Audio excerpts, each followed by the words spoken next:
The Morgul-Bismarck course the real cyclists ride is a 13-mile lap. 7 laps for the men, 92 miles, 3 for the women, 39 miles. It's full of long climbs, fast descents, and a finish line perched atop what's called the wall. You can see why.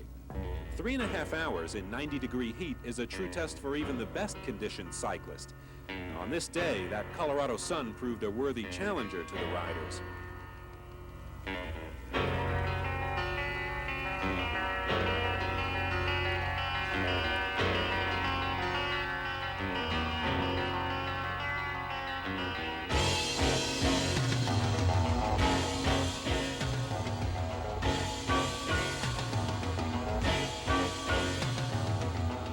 Dehydration is the riders' chief enemy. They must constantly drink water and get food from team support members at designated feed and watering spots throughout the course. Believe it or not, boredom can be a problem too. Don't think these riders pedal for 3 and 4 hours without talking or gossiping, visiting if you will. We put a wireless microphone on Thomas Prenn of Boulder. We caught him alternately concerned over his thirst and joking about what he might do to satisfy it. We can't get a feed this time, can we? Yeah. I hope so. Good. They better be. God, I'm gonna die. I'd be out begging for water. Stop down at the liquor store. Aside from normal creature comforts, Prenn tells us a road race is the place for any number of topics of conversation. For example, girlfriends, the weather, you know, just joking around, a lot of joking around just to keep things light, because it's really tough being out there on a bike, you know, realizing that you're going to have to climb over Loveland Pass, you know, and going through all this pain, so you try and joke around a bit. Thomas Prenn is an ideal man to get the inside story of cycling from. He's articulate, dedicated, and versatile. Thomas Prenn is one of a kind, the only cyclist to compete in every Coors Classic, dating back to the days when it was the Red Zinger Classic. I'm the only one. It really amazes me because it just doesn't seem like it's been that long. It really doesn't. You know, it's been really good. It's been great to watch the sport grow, because the Coors is really it's the premier event in the United States. And it started out wanting to be the premier event, you know, back when it was the Red Zinger. And Prenn's family drives from Maryland to watch him race, but in the last 2 years, they've been able to see him in a new career just by picking up a magazine from the rack. Journalism. Prenn is a columnist for Bicycling Magazine. I just really enjoy it. I love to do it, and it's neat. It's unique. Not too often does someone, you know, really in the pack and, you know, on the national team get a chance, or, you know, is able to communicate to a broad audience. The journalist Prenn does have the occasional problem with the cycling world. U.S. national coaches, for example. We have had some problems in the past where I've reported on races that we've been at in Europe and just reported things just the way they were, and he didn't like that. Prenn continues racing and riding and planning for next year's Coors Classic, number 11. At the Morgul-Bismarck course, where Prenn and company had so much time for chat, a group including Canadian Steve Bauer led almost from the start. Bauer is a strong rider intent on this day on making up ground on overall race leader Doug Shapiro of Boulder. Up the wall, though, it was American Chris Carmichael who was the rider with the most left. He took first, Shapiro second, Italian Stefano Colage third. Continued American dominance, owing some to the absence of Russians and East Germans, but undeniably a reflection of American training and attitude, motivation, in this, the year the Olympics came to the U.S. The women's race had a by now familiar storyline. Maria Canines, the mountain leader from Italy, and Connie Carpenter, the race leader from Boulder, played cat and mouse throughout the 3 laps. Both are superior climbers, but Carpenter has a better sprint and more teamwork as well. Carpenter took her 4th stage victory, continuing her drive towards a 4th overall Coors title. She led Canines. Jeannie Longo of France held 3rd. On the men's side, with Graywall out of the Classic, Doug Shapiro held 1st. Andy Hampston was 2nd, Jeff Pierce 3rd. American domination for everyone to see. But in the late afternoon, another drama would unfold. Canadian Ross Chafe, suffering from stomach cramps, had another lap, 13 miles to go, this as the winners had already finished. Chafe pushed on, and after more pain, the Canadian climbed the wall.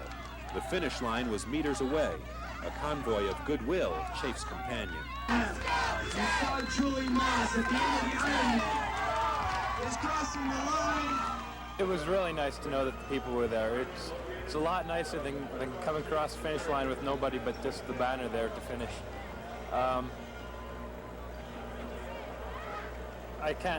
It's hard to really explain what I felt like at the end because I don't really remember too much of it.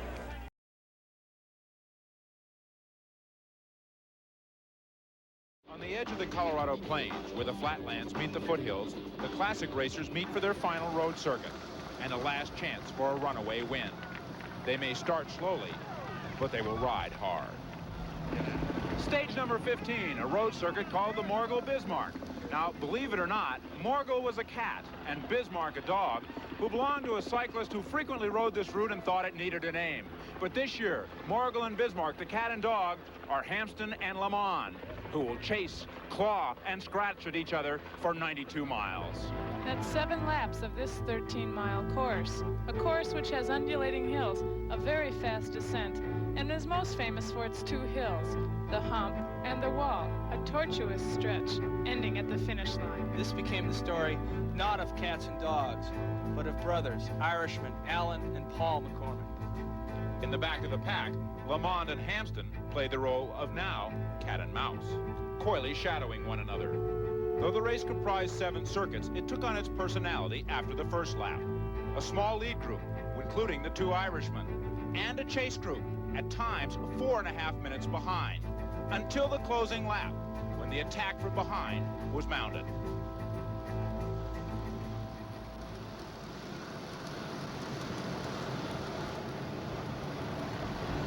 Alan McCormick still in front, but as they neared the bottom of the wall, the chase group was coming fast. And the other riders in the break were blowing apart, but Alan McCormick held it together, held on, and made his move. Up the last, grueling ascent of the wall, Alan McCormick gave his all-out effort, all the way to the finish line, with the crowd cheering him on. It was Alan McCormick grinding out the final few meters to win Morgul-Bismarck.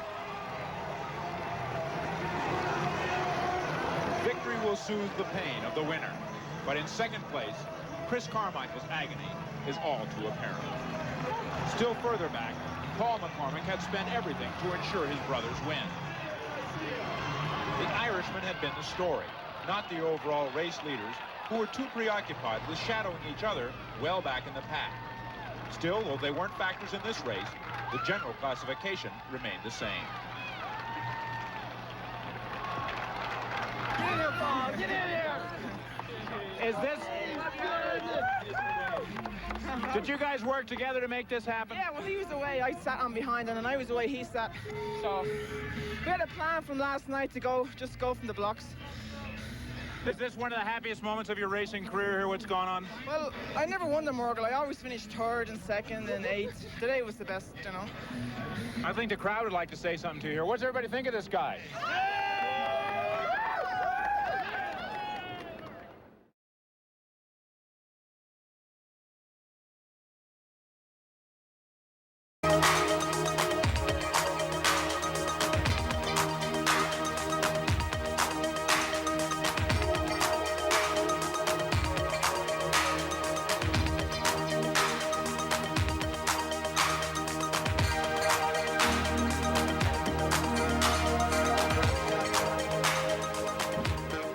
The Morgul-Bismarck course lies out in the arid plains southeast of Boulder. It is a difficult course for the racers of the Coors Classic because it is so unpredictable. The weather can be extreme, from brutally hot and windy to bone-chilling rain and cold. The course itself is 13 miles with just under 900 feet of climbing. There are 3 short but steep hills. One is termed the feed hill, one aptly termed the hump, and the finishing hill is called the wall, all for obvious reasons. The Morgul is ridden late in the Coors Classic when the races are tired but can ill afford to coast. It can be a demoralizing day for some, a day of renewed hope for others. To win the Morgul, you must sprint up the long and increasingly steeper wall through a tunnel of noise that can be as oppressive as it can be encouraging due to the tremendous crowds which line the finishing stretch.